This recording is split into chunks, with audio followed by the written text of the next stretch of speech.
warahmatullahi wabarakatuh. Selamat pagi dan Om Swastiastu. Oke, yang terhormat Bapak Kepala Sekolah SD Impres 2 Tirta Kencana, Bapak Ibu Guru dan adik-adik PKL yang saya hormati. Pertama-tama, marilah kita panjatkan puja dan puji syukur kehadirat Tuhan Yang Maha Esa, karena atas berkat dan rahmatnya lah kita diberikan kesempatan untuk berkumpul di ruangan yang sederhana ini, walaupun kejar-kejaran ya. Tapi kita tetap diberikan kesehatan ya kan? Iya. Oke. Sebentar sebelum kita lanjut, saya akan mengadakan ice breaking terlebih dahulu.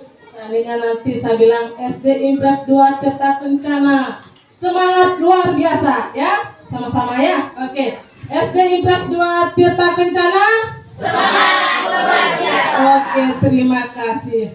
Oke, baiklah. Untuk mempersingkat waktu, saya akan mulai saja. Di sini saya mengadakan pembiasan atau pembagian praktik baik tentang budaya positif. Saya melakukan hal ini untuk membuat atau mengisi tugas saya di LMS. Saya sebagai guru penggerak dan ini adalah dituntut oleh fasilitator saya. Oke, kita lanjut saja. Di sini ada pun judul pembahasan praktik baik saya yaitu budaya positif. Nah, di sini mengenai atau kata-kata budaya positif atau budaya, saya yakin bahwa Bapak Ibu guru semua pasti tahu apa itu budaya. Ya, jadi mungkin ada yang bersedia untuk memberikan pendapat apa sih itu budaya, karena kita sering mendengar kata budaya. Ayo, kira-kira ada Bapak Ibu atau ada di PKL yang tahu apa sih artinya budaya tersebut? Ayo silakan.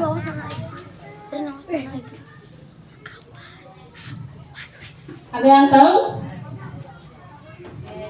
Ya, silakan Bu Ida. Budaya itu adalah suatu cara. Budaya itu adalah suatu cara yang berkembang dan dimiliki bersama oleh sekelompok orang serta diwariskan dari generasi ke generasi. Iya, seperti itu. Ya, betul sekali. Mungkin ada lagi yang berpendapat lain? Arti dari kata budaya. Ya, jadi budaya itu adalah pembiasaan-pembiasaan ya. Jadi pembiasaan atau perilaku yang dilakukan oleh seluruh warga sekolah. Dan kata positif. Apa itu kata positif? Mungkin ada yang tahu? Bapak Ibu guru, silakan. Positif itu artinya hal-hal yang baik. Iya, betul sekali. Jadi positif itu artinya hal-hal yang baik. Jadi setelah disimpulkan, arti dari budaya positif itu adalah pembiasaan yang baik yang dilakukan oleh seluruh warga sekolah. Jadi diambil dari arti dari budaya positif merupakan perwujudan dari nilai-nilai atau pembiasaan yang baik yang mencakup serta perilaku maupun tutur kata oleh seluruh warga sekolah. Nah, budaya positif juga diterapkan di sekolah, yaitu salah satu perwujudan dari visi misi sekolah yang mengandung nilai-nilai kebajikan sesuai dengan tujuan pendidikan nasional yang dijabarkan di dalam profil pelajar Pancasila. Oke, jadi itu pengertian dari budaya positif ya Bapak Ibu. Selanjutnya di sini ada konsep inti. Konsep inti dari budaya positif ada beberapa, yaitu yang pertama ada perubahan paradigma. Kemudian yang kedua disiplin positif. Kemudian berikutnya ada nilai-nilai kebajikan. Kemudian kebutuhan dasar manusia. Kemudian ada posisi kontrol seorang guru, keyakinan kelas, dan yang terakhir adalah restitusi. Ya, restitusi atau segitiga restitusi. Baiklah, saya akan memaparkan satu persatu dari konsep inti budaya positif. Yang pertama tadi apa? Perubahan paradigma belajar.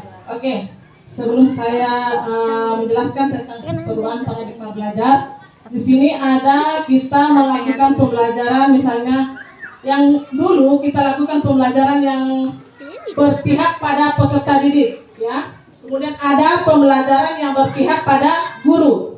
Nah, kira-kira apa perbedaan pembelajaran yang berpusat pada guru dan berpusat pada peserta didik? Mungkin Bapak Ibu guru ada yang tahu atau memberikan pendapatnya. Pendidikan atau pembelajaran berpusat pada guru. Seperti apa itu? Kalau pembelajaran yang berpusat pada guru artinya guru lebih dominan. Ya, kalau berpusat pada murid artinya murid yang lebih aktif. Iya, Kira-kira seperti itu. Iya, terima kasih Bu Ida. Jadi pembelajaran yang berpusat pada guru itu kerjanya hanya mendikte, maksudnya guru yang kreatif atau guru yang aktif, ya. Nah, kemudian kalau pembelajaran yang berpusat pada peserta didik, kita itu berpusat pada peserta didik, sedikit menjelaskan, selanjutnya kita menuntun peserta didik itu mengarahkannya kemana, apa pembelajaran yang dia inginkan, kemudian apa cara belajar yang dia minati. Jadi seperti itu, ya. Nah, kemudian kalau pengetahuan saya yang sedikit saya dapatkan di pendidikan guru penggerak ini, saya dari pembelajaran Ki Hajar Dewantara, kita itu sebagai guru bukan hanya sekedar mengajar saja, ya Bapak Ibu, ya. Jadi kita di sana dituntut untuk menuntun. Guru itu hanya sebagai pamong. Tahu pamong? Ya, sopir istilahnya, ya. Kita sebagai sopir kemana arah yang akan dituju oleh peserta didik tersebut. Jadi kita hanya mendampingi, menuntun, ya. Jadi seperti itu. Oke, kita lanjut.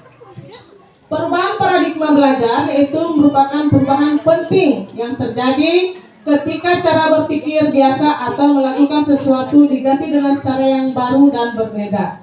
Jadi pembelajaran yang kemarin sekarang itu kan berbeda, ya. Kalau dulu itu seorang guru itu yang lebih dominan, menjelaskan, menulis, kalau gurunya capek didikte, ya, sekedar mendikte, dan sekarang tidak, diganti menjadi perubahan yang baru.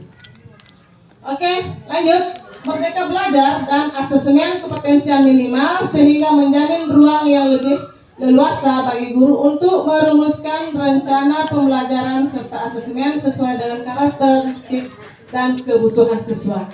Nah, sekarang saya mau bertanya dulu kepada Bapak Ibu semua yang mengajar di kelas. Kira-kira sekarang Bapak Ibu menerapkan yang mana? Pembelajaran yang berpusat pada guru atau pembelajaran yang berpusat pada peserta didik? Iya, alhamdulillah sekarang sudah menerapkan pembelajaran yang berpusat pada peserta didik. Oke, kalau begitu kita akan lanjut saja. Oke, setiap manusia atau orang memegang kontrol terhadap dirinya sendiri, ya. Hanya diri sendirilah yang bisa mewujudkan. Ya, maksudnya ini seperti apa kira-kira? Memegang kontrol dirinya sendiri. Contohnya seperti ini, ya. Di sini saya menggenggam sesuatu yang sangat berharga sekali, ya. Kemudian kira-kira Bu Eka penasaran apa sih yang dipegang sama Bu Dewi, Bu Komang, sehingga Bu Komang tidak mau memperlihatkan kepada kita. Nah, kemudian Bu Eka ini berusaha untuk membujuk saya, misalnya, Bu Komang, lihat apa yang sampai pegang, misalnya seperti itu. Karena ini adalah berharga bagi saya dan saya mau orang lain tidak mau tahu atau tidak perlu tahu, jadi saya pertahankan. Tidak boleh Bu Eka, sebentar saja Bu Komang, 5 menit, tidak boleh Bu Eka, ini adalah berharga buat saya. Nah, jadi Bu Eka tidak bisa memegang kontrol saya, ya. Hanya saya sendiri yang dapat memegang kontrol saya. Itu sebaliknya, saya juga tidak bisa memegang atau mengetahui kontrol atau mengontrol Bu Eka. Begitu juga kepada peserta didik. Kenapa saya bilang begitu juga dengan peserta didik? Kita itu tidak bisa memaksa peserta didik untuk kamu harus berbuat seperti ini dan kamu harus mengerjakan soal ini dengan benar dan tepat. Tidak boleh seperti itu, ya Bapak Ibu, ya. Jadi di sini kita walaupun peserta didik itu salah, jadi kita tuntun bagaimana caranya supaya dia benar di dalam mengerjakannya. Walaupun tidak tepat-tepat sekali, yang penting dia apa? Aktif, ya. Yang penting dia aktif, karena kita tidak tahu apa sebenarnya yang dia mau. Jadi seperti itu. Jadi seorang guru itu tidak bisa atau tidak dapat memegang kontrol seorang siswa atau peserta didik. Jadi seperti itu, ya Bapak Ibu, ya. Oke, lanjut di konsep inti yang kedua. Di konsep inti yang kedua ada disiplin positif.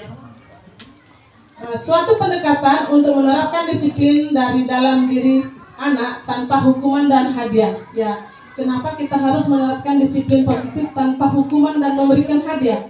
Apa maksudnya? Kira-kira Bapak Ibu guru ada yang tahu? Kenapa sekarang kita tidak boleh memberikan hukuman kepada siswa? Kan sekarang marak ya, tenar itu yang guru menghukum siswanya karena tidak mau sholat, apa akan dibacok. Itu kan viral sekali ya. Itu kenapa guru itu dilarang sekarang menghukum siswanya? Karena apa? Misalnya saya menghukum siswa saya, misalnya Tegar namanya. Tegar, kenapa kamu terlambat? Misalnya kamu terlambat terus, kamu sebelum masuk kelas keliling 10 kali lapangan. Nah, si siswa ini pasti akan merasa dendam. Saya ini marah sekali sama Pak Guru atau Bu Guru itu. Masa cuma terlambat 1 kali saya langsung dihukum lari lapangan 10 kali? Awas kamu. Ya, jadi seperti itu ya. Dia akan berpikir negatif dan akan menyimpan rasa dendam kepada seorang guru atau guru yang menghukumnya itu. Jadi kita sekarang tidak boleh menghukum siswa. Jadi intinya seperti itu. Oke, dan memberikan hadiah. Kenapa sekarang, apalagi di kurikulum Merdeka ini, kita tidak boleh memberikan hadiah kepada peserta didik walaupun dia juara 1 atau ranking 1 kelas atau sekolah, kita tidak boleh memberikan hadiah. Karena kenapa? Nah, saya berikan contoh misalnya. Misalnya siswa saya namanya Abdul. Nah, si Abdul ini saya melakukan ulangan harian atau ulangan semester, siswa tersebut mendapat nilai 100. Nah, saking bangganya saya karena siswa saya tersebut mendapat nilai 100, saya memberikan dia hadiah. Yang hadiahnya berupa apa saja? Contoh kecil, diberikan buku atau alat tulis. Nah, otomatis yang tidak mendapat nilai 100 itu dia akan iri. Ada timbul rasa iri tidak? Sedangkan saya dulu saja, teman saya yang dapat juara 1, saya iri karena dia diberikan hadiah, ya kan? Ya, otomatis si siswa yang tidak mendapatkan hadiah, kamu ini mentang-mentang dapat juara 1 dikasih hadiah, mentang-mentang kita tidak dapat juara 1 tidak dikasih hadiah. Awas kamu, besok saya akan balas itu. Pasti ada timbul rasa seperti itu. Kira-kira betul tidak Bapak Ibu guru? Iya, betul ya. Jadi seperti itu. Sekarang di kurikulum Merdeka ini kita sebenarnya sih, tapi tergantung sekolah. Sebenarnya kita tidak boleh memberikan hadiah atau reward kepada siswa yang berprestasi. Mungkin kita hanya memberikan A+, itu saja. Jadi kalau memberikan A+ kan semuanya dapat ya. Apalagi dalam kelas tepuk tangan semua kan dapat semua. Jadi seperti itu Bapak Ibu.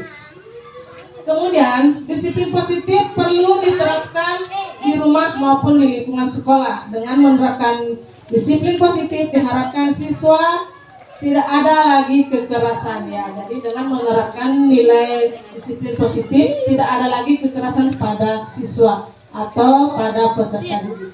Oke, adapun tujuan dari disiplin positif yaitu untuk menanamkan motivasi atau motivasi pada peserta didik kita untuk menjadi orang yang merasa atau mereka inginkan dan dapat menghargai diri sendiri dan nilai-nilai yang mereka percaya.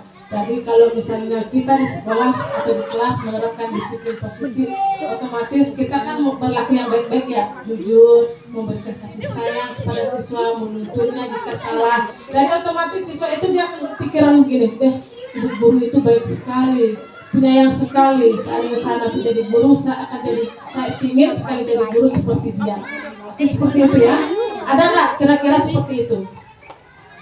Iya, jadi ada. Jadi itu makanya kita harus menerapkan disiplin positif. Jangan sampai Bapak guru ini begini. Kalau saya jadi polisi, pertama kali yang akan saya tilang adalah Bapak guru. Nah, jangan sampai seperti itu. Oke, kita lanjut yang berikutnya.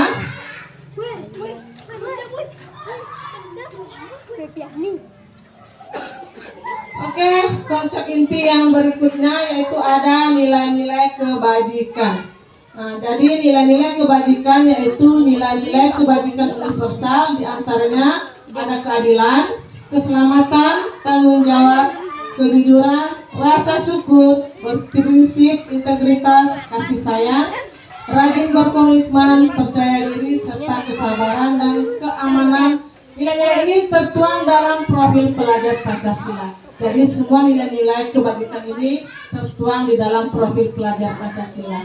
Apalagi yang sudah menerapkan kurikulum merdeka di kelas ini paham sekali ya. Nah, kebetulan saya sendiri belum menerapkan kurikulum merdeka, jadi saya masih ngambang antara kurikulum K13 dengan kurikulum merdeka mana kira-kira yang saya mau ambil. Jadi saya tengah-tengah nih pembelajarannya, cara-cara belajar atau cara-cara mengajar saya gunakan kurikulum merdeka, tetapi materinya saya masih menggunakan K13.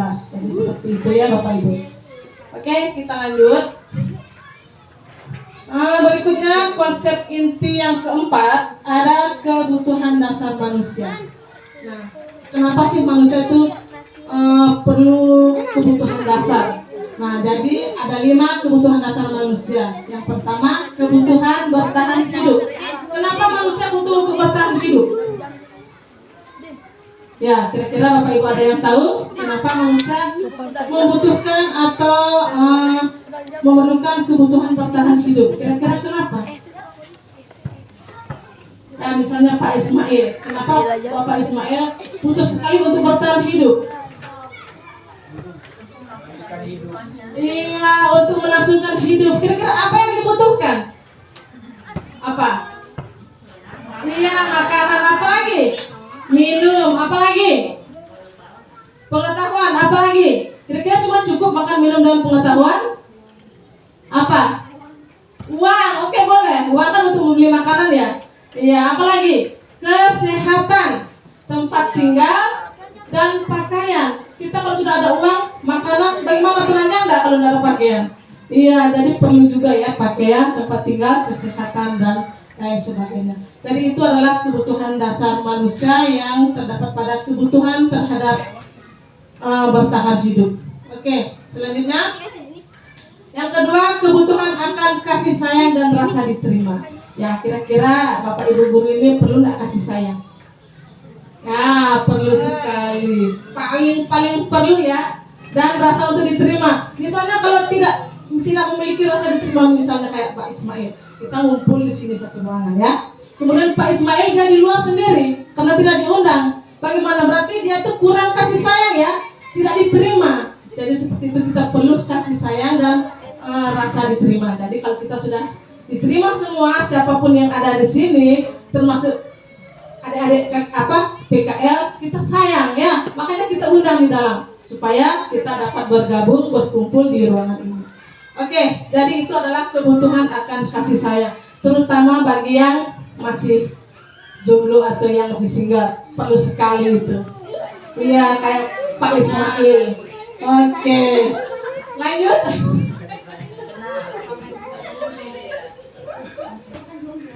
Oke, lanjut. Sekarang kebutuhan yang ketiga ada kebutuhan akan penguasaan atau kebutuhan pengakuan atas kemampuan. Ya, kalau ini di dalam kelas biasanya anak-anak kan perlu pengakuan atas kemampuannya ya.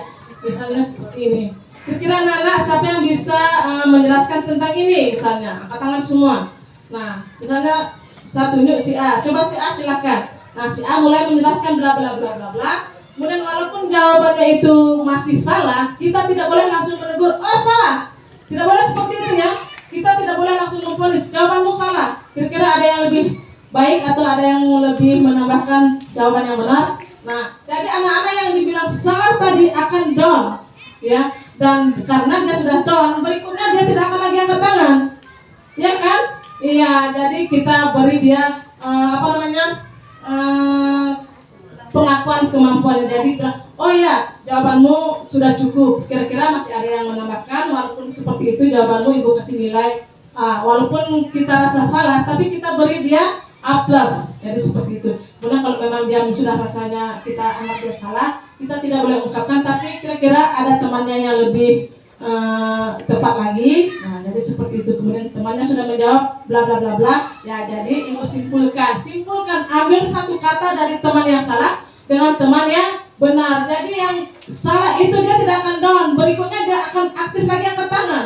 Ya, jadi seperti itu. Kita tidak boleh mematah semangatkan siswa atau peserta didik. Oke, lanjut yang berikutnya ada kebutuhan akan kebebasan. Ya, kebutuhan akan kebebasan ini kita terapkan juga di sekolah, terutama di dalam kelas.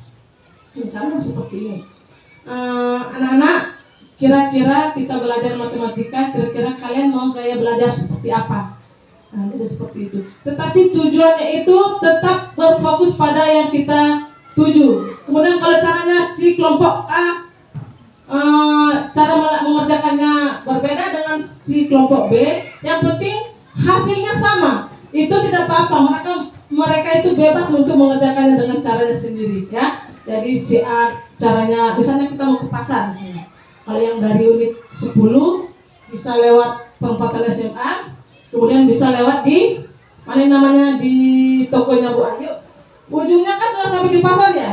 Ya, jadi contoh singkatnya seperti itu atau contoh jelasnya seperti itu. Kalau anak-anak mengerjakan soal matematika, yang penting jawabannya sama, walaupun dia keliling-keliling cara mengerjakannya, tapi fokus jawabannya itu. Kemudian yang lain, yang satu lagi kelompok lain mengerjakannya singkat, tapi jawabannya sama atau benar. Jadi kita memberikan kebebasan mereka untuk dengan cara gaya belajar mereka. Jadi seperti itu. Oke, lanjut kita ke kebutuhan dasar manusia yang kelima. Ada kebutuhan akan kesenangan. Ya. Karena tadi saya sudah sampaikan, karena anak-anak itu belajar dengan gaya mereka masing-masing, kebebasannya mereka masing-masing. Jadi kita lihat pasti mereka senang enggak kalau mereka, Bu Guru saya mau belajar seperti ini, oke silakan. Nah, yang sama lagi, Bu Guru saya mau di luar belajarnya, oke silakan. Otomatis anak-anak tersebut akan merasa senang tidak? Iya senang, karena mereka tidak tertekan. Ya, jadi mereka akan senang. Kemudian yang di luar itu senang karena sepoi-sepoi anginnya. Kalau yang di dalam kelas mungkin dia kalau kena angin alergi, maka dia akan belajar di dalam kelas dengan kebebasannya sendiri, maka dia akan merasa senang. Oke, jadi seperti itu ya Bapak Ibu ya. Oke, kita lanjut di konsep inti yang kelima, ada posisi kontrol guru. Nah, di sini tanpa disadari kita, kemarin saja waktu saya belum mempelajari ini, saya tidak tahu ya apa sih itu posisi kontrol guru. Ternyata selama ini kita sudah melaksanakannya atau menerapkannya di sekolah atau di kelas masing-masing. Nah, jadi sekarang akan saya paparkan terlebih dahulu. Seorang guru memiliki posisi kontrol, yaitu satu, sebagai penghukum. Ya, di sini seorang guru memberikan hukuman secara fisik ya. Dan kalau guru itu menerapkan posisi kontrolnya sebagai penghukum, maka dia akan otomatis berkata kasar atau berkata keras ya. Contohnya seperti ini. Hei Tegar, kenapa kamu terlambat? Karena kamu terlambat sekarang, lari keliling lapangan 10 kali. Kan seperti itu ya. Dia tuh berkata, intonasi suaranya itu keras atau besar. Jadi dia itu langsung gurunya bentak, kemudian dikasih hukuman. Jadi seperti itu adalah posisi kontrol seorang guru sebagai penghukum. Jadi kira-kira di sini ada nggak posisi kontrol sebagai penghukum? Tidak ada ya? Iya, mudah-mudahan tidak ada. Oke, kita lanjut. Di sini ada beberapa contoh percakapan. Di situ ada percakapan antara guru dengan Tegar. Misalnya seperti ini. Tegar, sini kamu. Ya Bu, namanya anak yang sudah salah pasti manut-manut ya. Ya Bu, iya. Kenapa kamu datang terlambat? Saya ketiduran Bu. Ketiduran, enak sekali kamu. Karena kamu terlambat, sekarang kamu lari keliling lapangan 10 kali. Kalau tidak, awas kamu. Ya, jadi seperti itu. Dia itu berkata kasar, bernada suara keras, kemudian dia langsung memberikan hukuman secara fisik.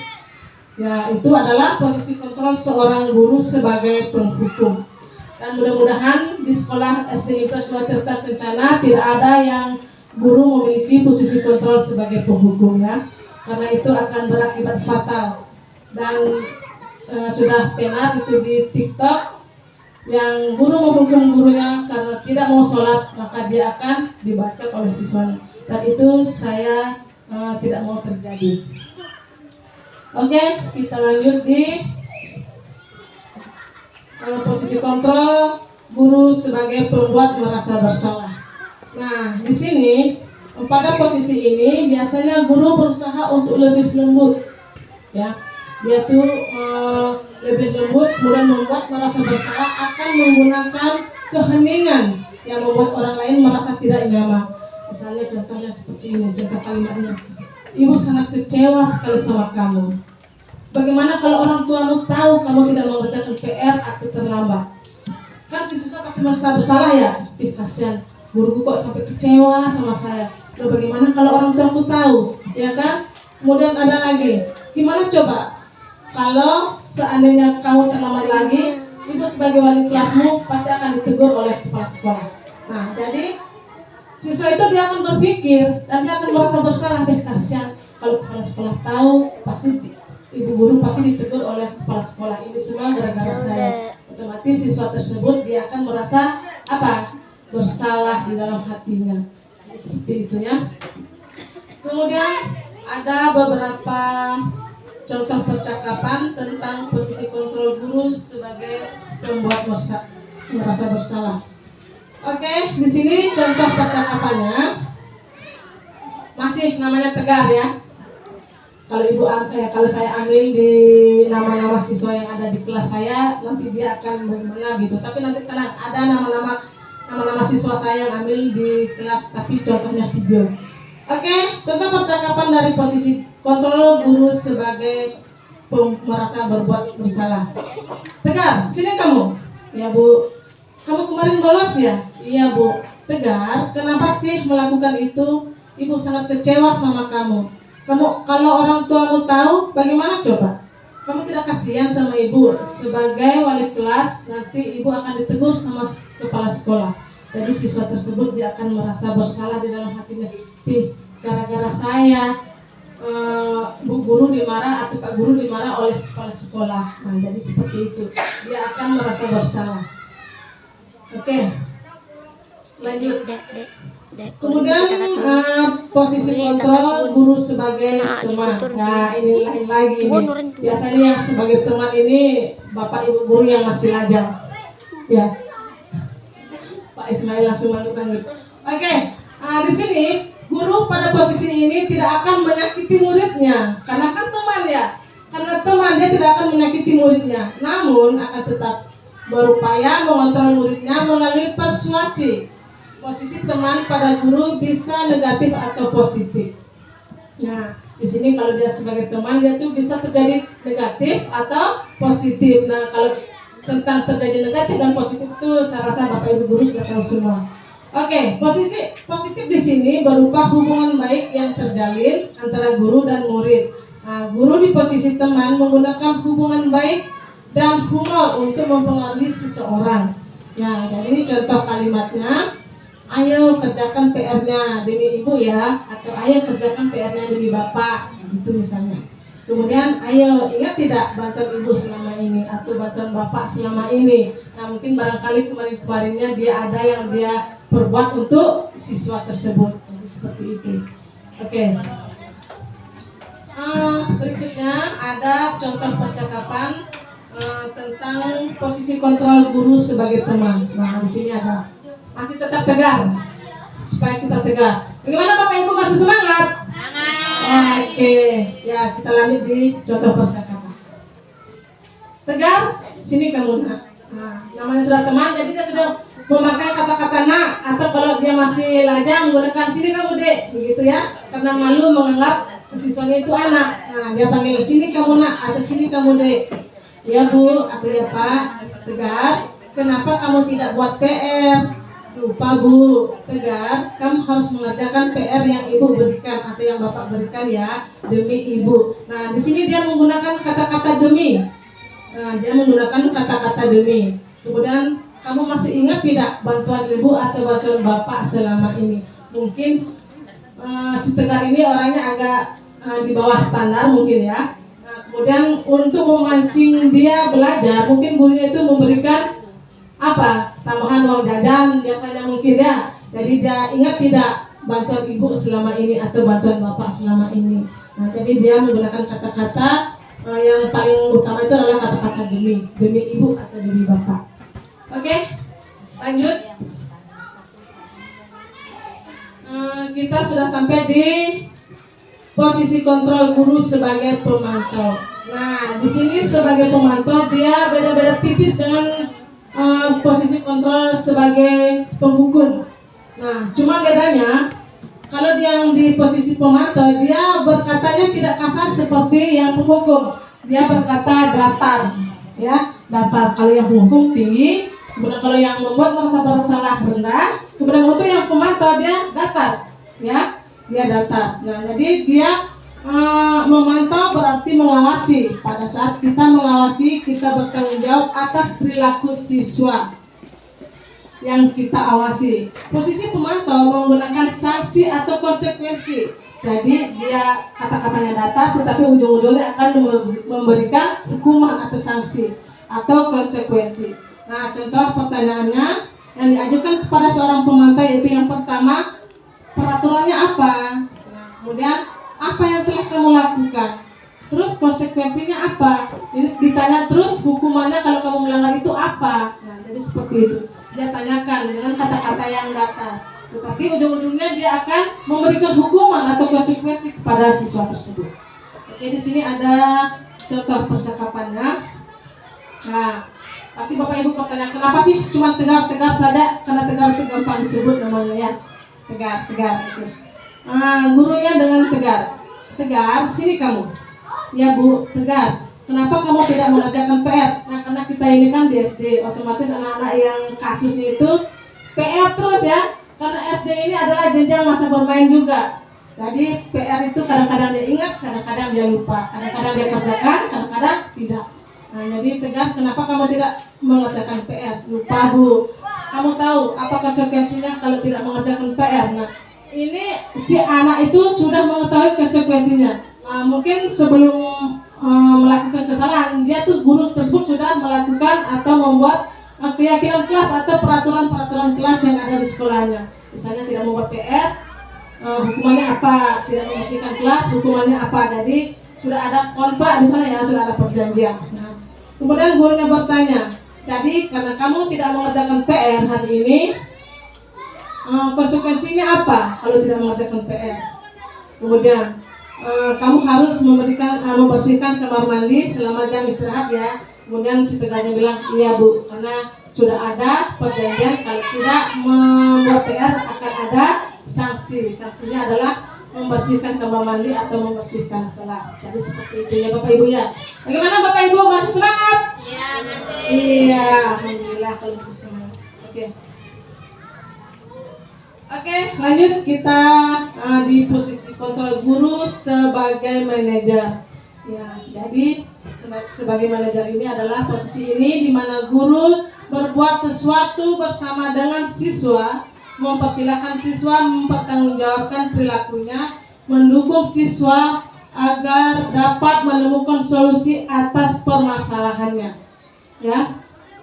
Kemudian seorang manajer dapat berkolaborasi dengan siswa bagaimana memperbaiki kesalahan yang ada. Kemudian seorang manajer akan berkata, apa yang kita yakini, kemudian apa kamu meyakininya, kemudian apa kamu bersedia memperbaikinya, kemudian ada lagi, apa rencanamu untuk memperbaiki hal ini. Jadi seorang manajer itu katanya lembut, dia tuh berkolaborasi dengan siswa, misalnya saya misalnya guru, kemudian ada siswa yang memiliki masalah atau persoalan. Nah, kemudian saya panggil, saya berkolaborasi menanyakan dia bagaimana, kemudian kesalahannya apa, kemudian apa yang dia yakini, jadi seperti itu. Dan ini ada contohnya, contoh percakapannya, tetapi contoh percakapannya di sini berbentuk video. Tapi ini video ala-ala saya, ya, ala saya. Jadi mungkin kalau mau ditertawakan nanti tertawa dalam hati saja, ya. Oke, jadi ini adalah contoh guru sebagai posisi sebagai manajer. Oke, silahkan disimak. Astaga.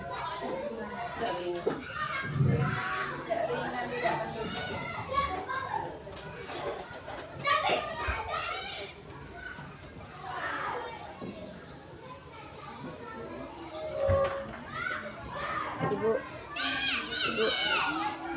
Aduh, minta maaf ya, saya tidak mendukung. Ibu capek. Ibu. Ibu.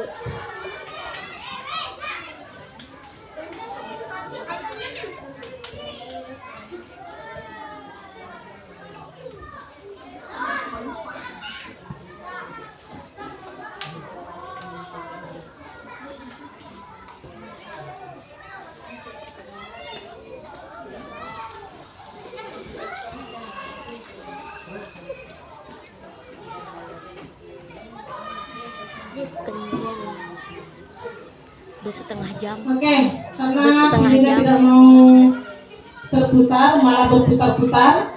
Jadi karena pengaruh jaringan, mungkin akan saya sampaikan susunannya, susunan percakapannya atau kolaborasi dengan siswa tersebut.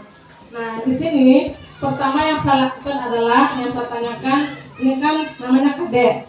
Dia adalah siswa kelas 6, siswa saya sendiri. Di situ saya memanggil dia karena dia anggap saja dia itu melakukan kesalahan karena terlambat. Jadi saya panggil dia, saya tanya, Kadek, saya bilang selamat siang, siang ibu. Dia jawab. Kemudian Kadek, kenapa kamu tadi terlambat? Misalnya. Kemudian dia bilang ketiduran bu. Ini contoh ya.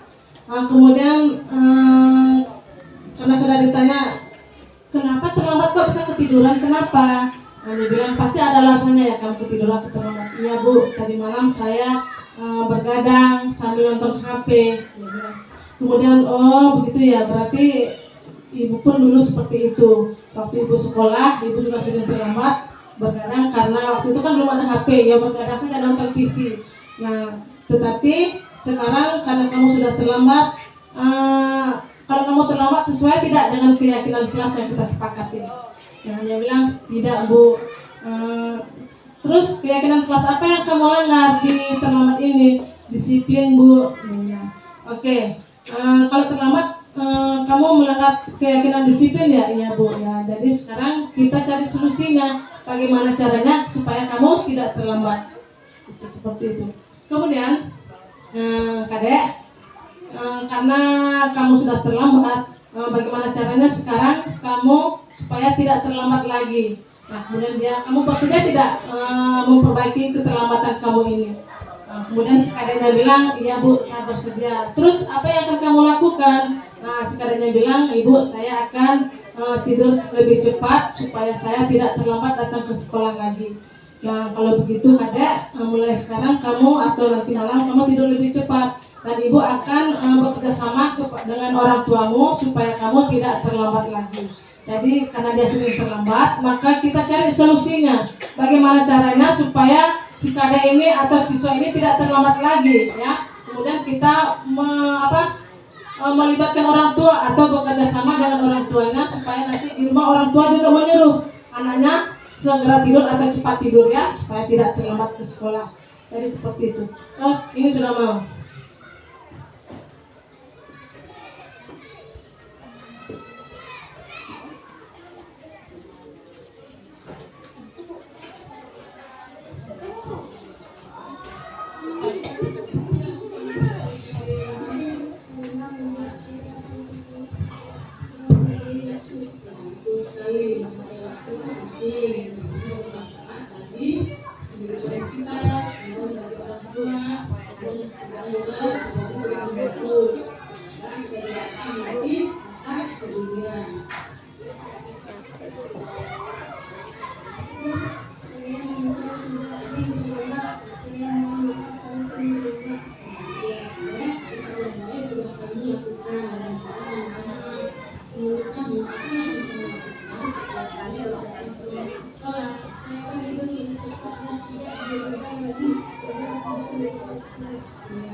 Nah, jadi itu adalah contoh video saya berperan sebagai seorang manajer. Jadi saya tidak menghukum ya, tidak menghukum atau memantau atau sebagai teman, tetapi saya berkolaborasi dengan siswa untuk menyelesaikan masalahnya.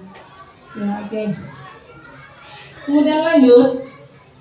Nah, di sini ada konsep inti yang keenam, ada keyakinan kelas.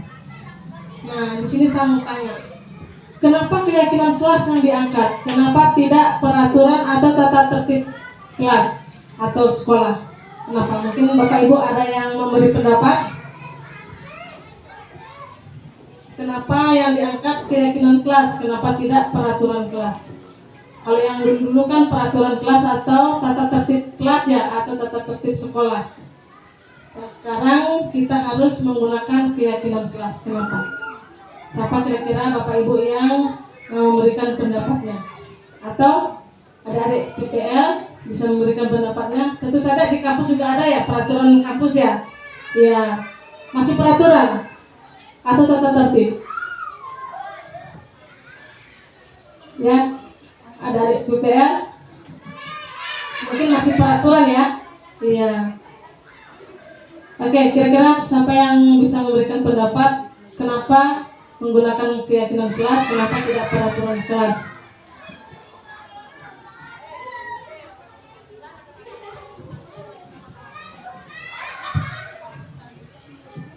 Mungkin Bu Ida.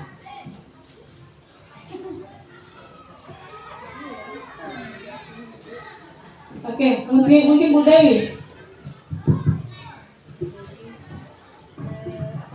Keyakinan kelas. Ya, kenapa kita sekarang ini saya menggunakan Keyakinan kelas dengan kesepakatan kelas sama apa tidak, Bu? sama. Yang saya tanyakan di sini perbedaan kenapa tidak menggunakan peraturan kelas atau tata tertib kelas. Nah, sekarang kenapa saya menggunakan keyakinan kelas seperti itu? Karena kalau keyakinan kelas itu, Bu, itu merupakan aturan atau norma yang dibuat oleh guru dan siswa secara bersama-sama. Iya. Ya, kalau peraturan, misalnya peraturan sekolah itu dibuat oleh sekolah dan guru, Iya. tidak melibatkan siswa. Karena ini keyakinan atau peraturan kelas itu dibuat guru bersama siswa secara bersama-sama. Kira-kira seperti itu. Iya, jawaban yang betul sekali Bu. Itu adalah jawaban yang saya inginkan atau saya harapkan. Ya, jadi kenapa saya menggunakan bukan saya ya, sekarang sekolah itu harus menggunakan keyakinan kelas. Dari kemarin saya mendapatkan materi waktu loka. Nah, di situ harus menggunakan keyakinan kelas, tidak peraturan kelas atau tata tertib kelas. Kenapa? Karena kalau peraturan kelas atau tata tertib kelas masih menggunakan kata-kata negatif. Contohnya, jangan buang sampah sembarangan. Ya, itu kan kata-kata jangan kan masih kata-kata negatif ya. Jangan misalnya merokok. Ya, itu dia masih menggunakan kata jangan. Iya, karena dia itu kata jangan dan tidak boleh itu adalah merupakan kata yang negatif. Iya, ada penekanan, jangan. Nah, itu kan tidak muncul dari hati sendiri ya, tidak muncul dari hatinya siswa. Nah, sekarang menggunakan kata keyakinan itu, kata jangan itu atau kata yang negatif dirubah menjadi kata positif. Misalnya tadi membuang sampah sembarangan atau jangan buang sampah sembarangan. Nah, kata positifnya buanglah sampah pada tempatnya atau jagalah kebersihan. Ya, tidak lagi menggunakan jangan atau tidak boleh seperti itu. Jadi di sini keyakinan kelas itu dia menggunakan kata-kata yang positif, tidak lagi menggunakan kata-kata yang negatif. Jadi seperti itu. Nah, di sini keyakinan kelas merupakan metode untuk menimbulkan kembali disiplin positif yang didasari oleh motivasi dari dalam diri intrinsik. Implementasi keyakinan kelas di latar belakangi bahwa ditemukannya beberapa siswa yang masih diingatkan untuk melakukan tindakan kebaikan atau kedisiplinan. Jadi kita sekarang akan di sini sambil saya mengajak Bapak Ibu, mudah-mudahan nanti setelah kegiatan ini Bapak Ibu akan merubah peraturan atau tata tertib sekolah menjadi sebuah keyakinan kelas atau keyakinan sekolah. Nah, di sini ada beberapa langkah-langkah di dalam membuat keyakinan kelas. Nah, di sini kita namanya membuat keyakinan kelas ya. Kita harus bekerja sama dengan siswa yang ada di dalam kelas. Walaupun kita seandainya membuat keyakinan sekolah, kita melibatkan guru, kemudian melibatkan peserta didik. Walaupun peserta didiknya atau siswanya hanya perwakilan saja dari kelas 1 berapa orang, kemudian kelas 2 berapa orang, sampai kelas 6 berapa orang. Nah, kemudian langkah-langkah yang pertama yang harus dilakukan adalah berdiskusi memunculkan peraturan-peraturan yang perlu ditaati oleh warga kelas. Ya. Pertama-tama kita ajak siswa kita berdiskusi. Silakan munculkan atau tuangkan kata-kata atau peraturan-peraturan yang ada di dalam hati kalian atau di dalam diri kalian. Nah, jadi otomatis peserta didik atau siswa-siswa tersebut dia akan menulis pasti jangan buang sampah sembarangan, jangan membuli teman atau jangan mengejek teman, dan jangan galau di dalam kelas misalnya ya, atau membuat kegaduhan di dalam kelas. Nah, setelah sudah terkumpul, kita catat semua di papan tulis dari peraturan-peraturan yang muncul dari diri siswa. Kemudian setelah itu kita rubah ya, mengubah peraturan-peraturan menjadi kalimat yang lebih positif. Nah, misalnya peserta didik membuat atau menuliskan atau menyampaikan peraturannya tadi, misalnya dilarang membuang sampah. Kan sudah tertera semua ya, sudah tertulis di papan tulis atau bahasa kerennya sekarang atau menggunakan kertas sticky note ya, ditulis di tempatnya sendiri, kemudian nanti ditempelkan. Nah, setelah ditempelkan nanti kita rubah kalimatnya siswa itu dari yang kalimat negatif menjadi kalimat yang lebih positif. Kemudian kalau yang kayak tadi jangan membuang sampah, kemudian kita rubah menjadi jagalah kebersihan. Kemudian tidak boleh saling mengejek ya, karena di sini sering terjadi seperti itu. Tidak boleh saling mengejek antar teman. Nah, di situ kita rubah menjadi saling menghargai antar teman, atau saling menyayangi atau saling menghormati sesama teman atau orang lain. Nah, kemudian setelah kita rubah peraturan-peraturan tersebut menjadi kalimat yang lebih positif, kemudian disaring. Nah, otomatis siswa yang di sana itu sama peraturannya ya. Tidak menutup kemungkinan yang si A dengan si C atau si G sama nanti kalimatnya. Nah, kemudian kita saring ya, saring peraturan-peraturan tersebut menjadi sebuah keyakinan kelas. Kita ambil yang sama, kita comot satu ya, kemudian kita hapus satu, sisakan satu. Kemudian yang di bawahnya lagi ada yang sama lagi, kita hapus lagi, kita jadikan di atasnya satu. Karena sudah misalnya yang terjadi misalnya seperti siswa 25, kemudian yang samanya banyak, sisanya tinggal 5 atau 10, jadi kita tampilkan atau kita sisakan di papan tulis 10 saja. Kemudian setelah itu berdiskusi mengenai gambaran perilaku yang mencerminkan keyakinan kelas. Nah, contohnya seperti tadi, menjaga kebersihan kelas. Nah, menjaga kebersihan kelas ini adalah gambaran perilaku yang mencerminkan apa? Mencerminkan budaya positif atau perilaku-perilaku atau pembiasaan-pembiasaan positif. Kemudian setelah itu, setelah sudah kita berdiskusi mengenai gambaran-gambaran perilaku tadi, kita berdiskusi lagi mengenai peran seluruh warga sekolah. Nah, misalnya menjaga kebersihan sekolah. Siapa yang berperan kira-kira? Bapak Ibu.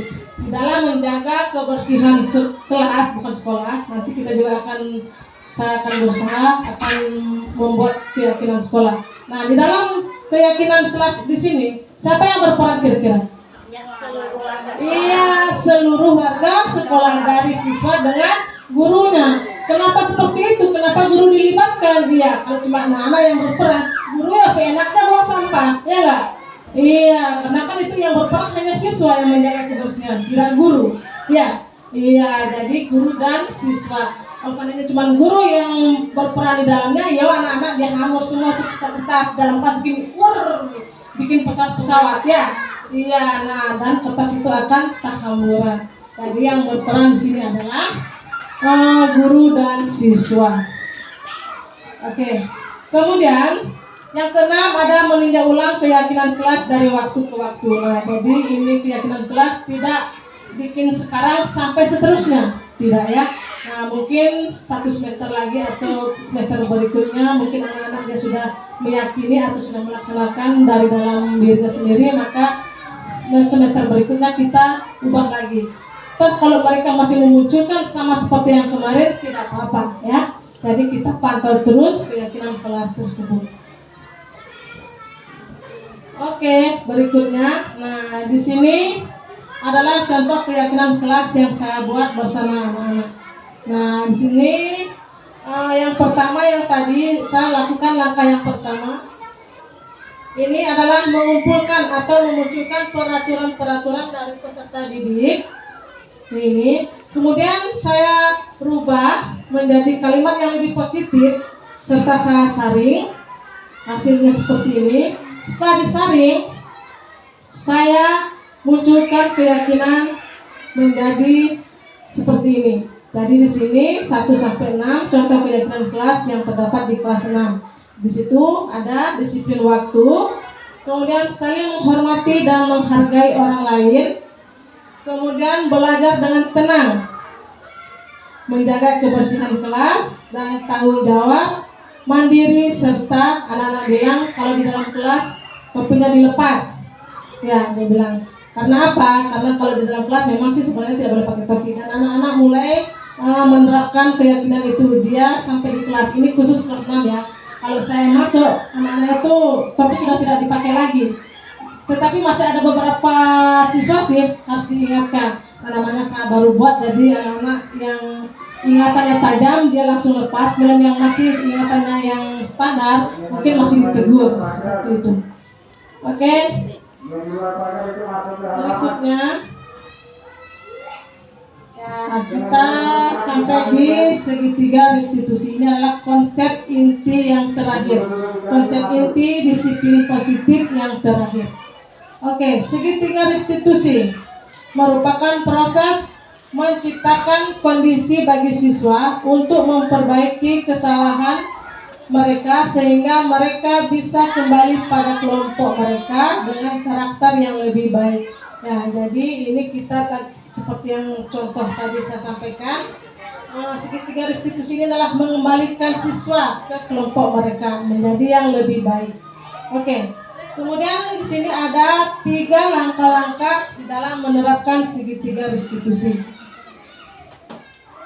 Yang pertama ada menstabilkan identitas, kemudian validasi tindakan yang salah, kemudian menanyakan keyakinan. Di sini posisi kontrol seorang guru sebagai manajer, dia menerapkan posisi segitiga restitusi. Kenapa seperti itu? Karena dia menghadapi siswa atau berkolaborasi dengan siswa atau mendiskusikan masalah-masalah siswa dengan menggunakan cara yang pertama menstabilkan identitas. Ya, kemudian setelah dia stabilkan identitas tersebut, misalnya contoh seperti ini. Misalnya si Tegar. Nah, si Tegar dia mengejek temannya. Nah, kemudian si teman kembali mengejek si Tegar. Nah, karena sudah saling ejek, kan posisinya saling panas memanasi ya. Ya, saling marah-marah. Terjadilah baku hantam atau saling pukul-memukul. Nah, di situ seorang guru sebagai posisi kontrol manajer yang menerapkan segitiga restitusi, dia akan panggil siswa tersebut. Siswa yang pertama, siapa yang pertama mengejek dipanggil. Nah, karena masih dalam keadaan panas, suasana marah, maka guru itu dia harus menstabilkan dulu identitasnya. Misalnya masih panas, ditanya dulu, sudah stop, bila perlu diambilkan air, suruh minum supaya tenang ya. Supaya tenang. Kalau anak yang masih marah-marah ditanya dengan suara nada yang marah, maka anak-anak itu akan apa? Berontak. Ya, betul tidak itu? Iya, dia akan lawan gurunya. Nah, makanya itu kita harus tenangkan dulu dia, stabilkan dulu. Nah, setelah stabil ditanya kenapa kamu marah-marah tadi, kayak seperti itu. Nah, setelah itu apa benar kamu melakukan seperti itu? Apakah itu sesuai dengan keyakinan kelas yang telah disepakati? Misalnya seperti itu. Kemudian di sini ada beberapa contoh kalimat di dalam menstabilkan identitas. Nah, di situ ada contoh kalimatnya. Yang pertama, berbuat salah itu tidak apa-apa. Kita maksudnya angkat dulu dia, junjung dulu dia, atau kita berikan apresiasi dulu dia. Berbuat salah itu tidak apa-apa. Kemudian tidak ada manusia yang sempurna, ya kan? Memang tidak ada manusia yang sempurna ya. Ibu pun dulu pernah melakukan kesalahan. Nah, itu saya juga pernah melakukan kesalahan. Nah, sekarang kita cari solusi bersama-sama ya. Nah, jadi karena sudah stabil, kita tanya dia menjawab, kita tanya dengan tenang, dia juga menjawab dengan tenang. Jadi setelah itu jangan sampai di sini. Nah, kalau berbuat salah itu tidak apa-apa. Nah, kalau cuma sampai di sini, otomatis anak-anak saya boleh berbuat salah, kan Bu Guru bilang tidak apa-apa, ya. Nah, jadi setelah itu dilanjutkan dengan pertanyaan berikutnya, itu tentang validasi tindakan yang salah. Nah, di sini contoh kalimat validasi tindakan yang salah ada, padahal kamu bisa loh melakukan yang lebih buruk lagi dari ini. Misalnya dia bilang, misalnya dia tidak buat PR, sebenarnya kamu bisa loh melakukan yang lebih buruk lagi dari ini, seperti itu. Kemudian kamu pasti punya alasan mengapa melakukan ini, ya. Kemudian kamu patut bangga pada dirimu sendiri karena kamu telah melindungi sesuatu yang penting buatmu. Kemudian kamu boleh mempertahankan sikap itu, tapi kamu harus menambah sikap yang baru lagi. Nah, itu pun setelah menyampaikan kata-kata seperti ini tadi, itu pun tidak boleh putus sampai di sini, ya. Karena kenapa saya bilang tidak putus sampai di sini?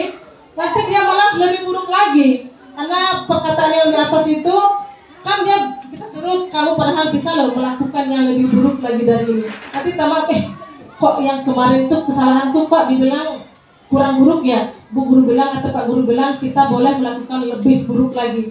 Jadi anak-anak kalau sudah sampai di sini dia akan lebih buruk lagi atau lebih melonjak lagi atau lebih menambah-nambah kesalahannya. Jadi kita harus melanjutkan dengan pertanyaan yang terakhir, yaitu menanyakan keyakinan kelas yang telah disepakati. Jadi contoh kalimat yang diucapkan guru yaitu apa yang kita percaya sebagai keyakinan kelas kita. Kemudian apa nilai-nilai umum yang telah kita sepakati. Kemudian apa bayangan kita tentang kelas yang ideal. Nah, dan terakhir kamu mau jadi orang seperti apa. Nah, jadi kita tanyakan keyakinan itu, maka nanti dia akan rendah dan dia akan ini pun terjadi jika di kelas masing-masing sudah ada apa? Sudah terbentuk keyakinan kelas. Karena di situ kan apa nilai-nilai umum yang telah kita sepakati, keyakinan kelas yang sudah disepakati antara siswa dengan guru. Ya, jadi seperti itu. Dan ini adalah segitiganya. Yang mendatar ini adalah yang menstabilkan identitas. Kemudian yang naik ini adalah validasi tindakan yang salah, kemudian menanyakan keyakinan. Ya, jadi peserta didik, insya Allah peserta didik itu akan meyakini atau dia akan ingat apa yang telah diyakini di sekolah atau yang telah disepakati. Oke, Bapak Ibu, karena terkendala jaringan, videonya tidak bisa diputar, jadi kita di penghujung saja ya. Kita masuk di penutup. Karena tadi sebenarnya video ini adalah video saya tampilkan video, kemudian Bapak Ibu menjawab kira-kira video tersebut posisi guru sebagai kontrol apa. Nah, karena jaringan tidak bisa terputar tadi videonya, mungkin bisa terputar tapi tidak terdengar suaranya. Nah, mungkin kita masuk di sesi penutup.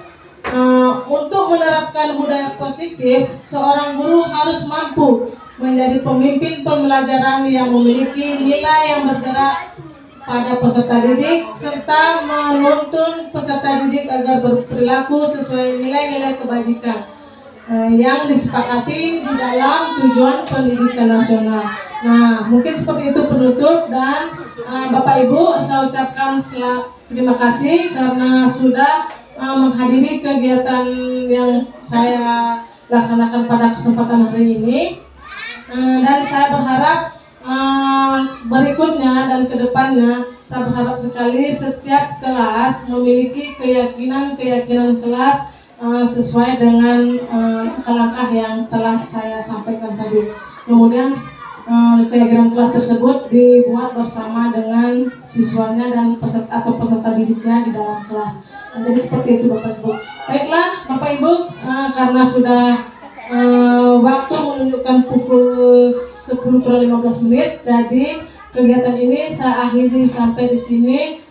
Saya akhiri dengan Assalamualaikum warahmatullahi wabarakatuh. Selamat siang dan Om Santi Om. Oke, terima kasih Bapak Ibu. Silakan acara bebas.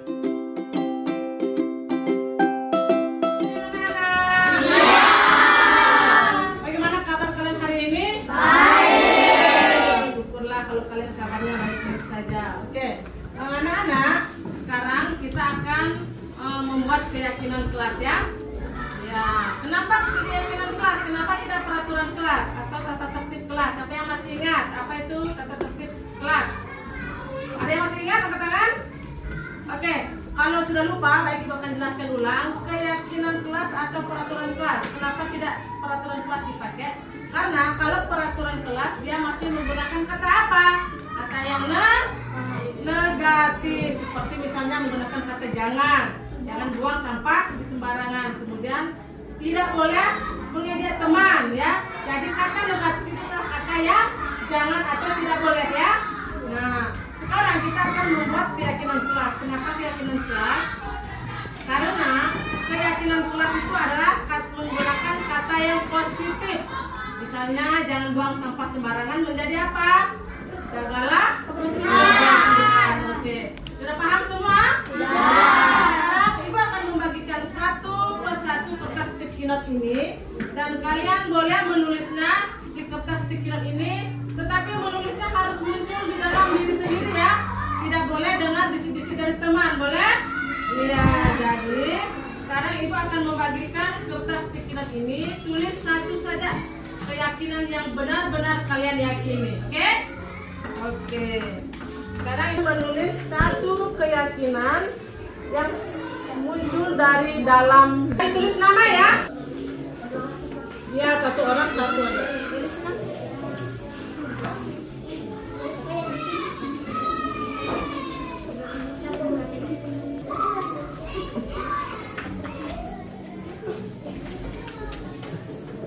Yang benar-benar muncul dari dalam diri ya, dan benar-benar akan yang positif.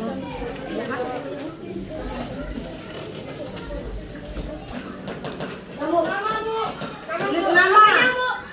Tulis nama panggilan saja.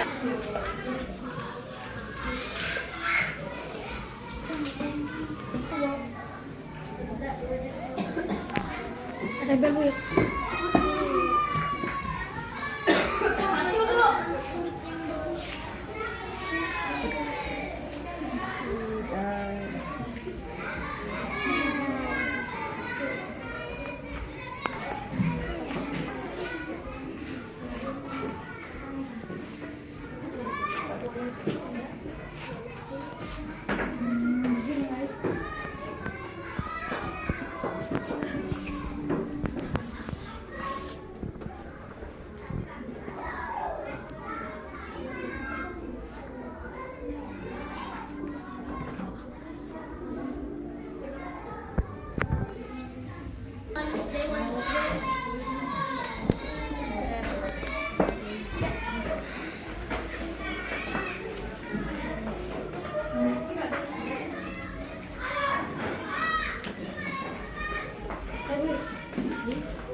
Oke, baiklah anak-anak, ini kalian sudah merumuskan sambil berdiskusi dengan teman-teman untuk memunculkan peraturan-peraturan yang ada di kelas kita.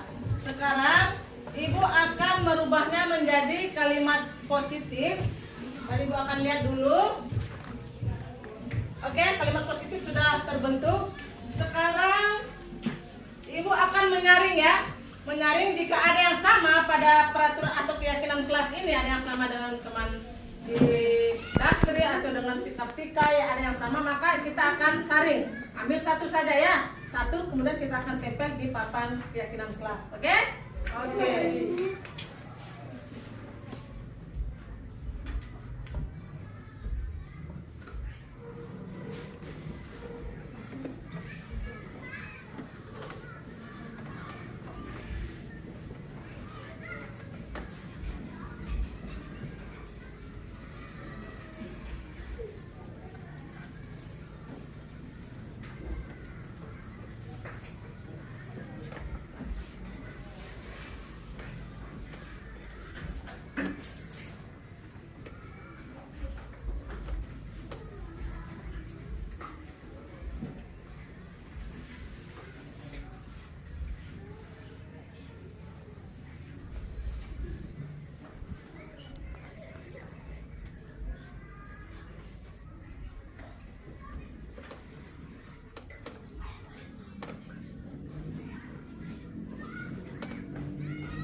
Oke, kita sudah dapat 5. Menghargai guru.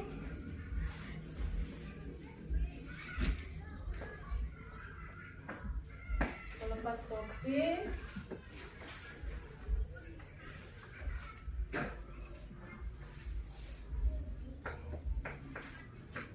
Kita sudah dapat 7.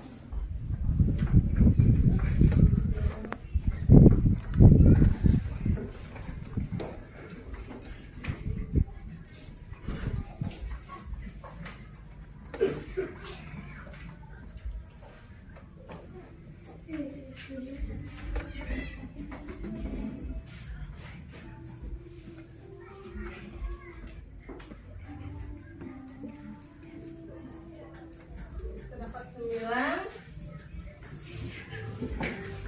Oke, sambil perhatikan ya. Disiplin waktu, belajar dengan tenang, jagalah kebersihan sekolah atau kelas, saling menghormati dan menghargai teman, melepas topi dalam kelas, memakai pakaian yang rapi, menghargai guru yang sedang menjelaskan, memakai sampai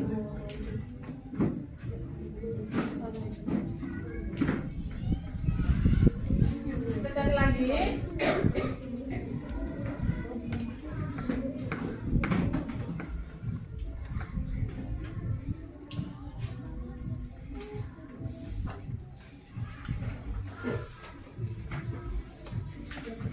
Cari lagi 1.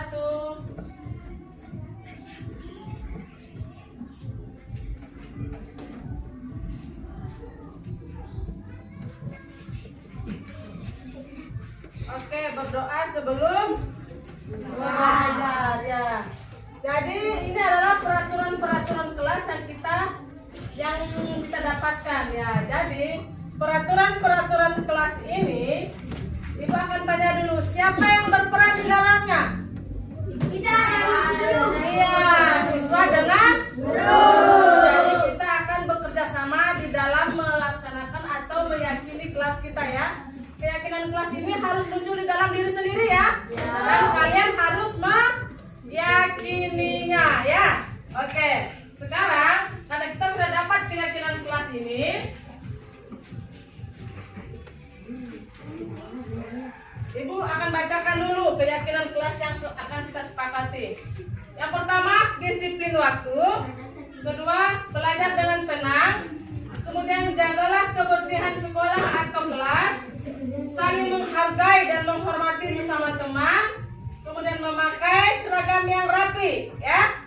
Kemudian disiplin, melepas topi di dalam kelas. Kemudian menghargai guru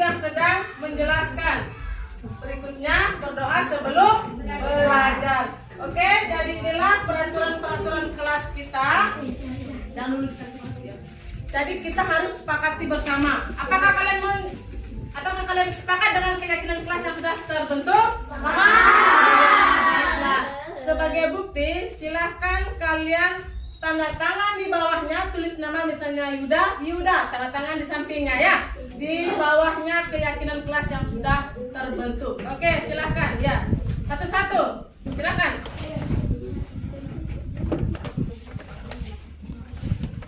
Ya, di bawahnya tulis. Tulis nama Arya. Ya, kecil saja. Arya. Oke, lanjut. Gantian.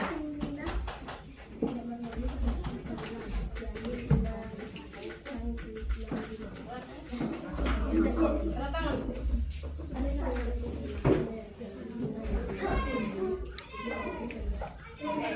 Berikutnya.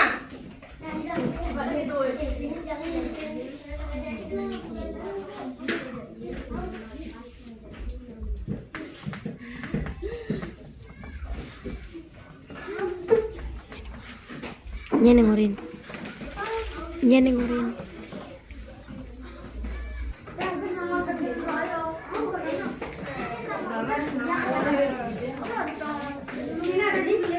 Pak Buron. Kalian beruang kok.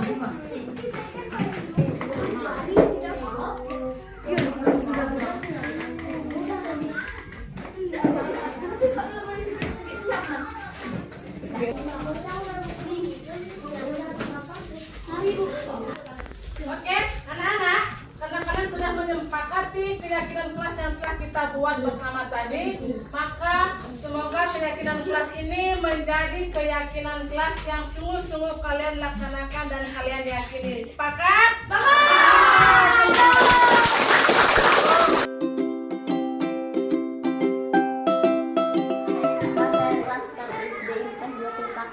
Saya sangat senang sekali membuat keyakinan kelas bersama teman-teman dan ibu guru. Keyakinan kelas sangat penting dibuat dan dilakukan karena membuat keyakinan kelas dapat membuat saya menjadi disiplin dan bertanggung jawab. Terima kasih. Siang, nama saya Dilan. Saya kelas 6 SD Impres 2 Tirta Kencana. Saya sangat senang sekali membuat keyakinan kelas bersama teman-teman dan ibu guru. Keyakinan kelas sangat penting dibuat dan dilaksanakan karena pembuatan keyakinan kelas dapat membuat saya menjadi lebih saling menghargai dan menghormati sesama teman. Terima kasih, selamat siang.